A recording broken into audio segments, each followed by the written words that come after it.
So here's how to delete your Instagram account from your desktop or PC. First, you want to go to instagram.com and then log into your account.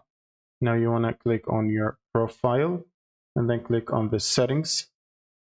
And then you want to click on settings and privacy. Now click on see more in account center. And now you want to select your personal details tab. So it should look like this one. Now click on account ownership and control and then click on deactivation or deletion. Select your Instagram account. Now for deactivating the account, this is temporary. You can come back later and restore it. And for permanently deleting the account, you should select the second option. Deleting your account is permanent. Click continue and then re-enter your password and click continue again. And that should permanently remove your Instagram account. That's pretty much it. Thank you guys for watching and subscribe.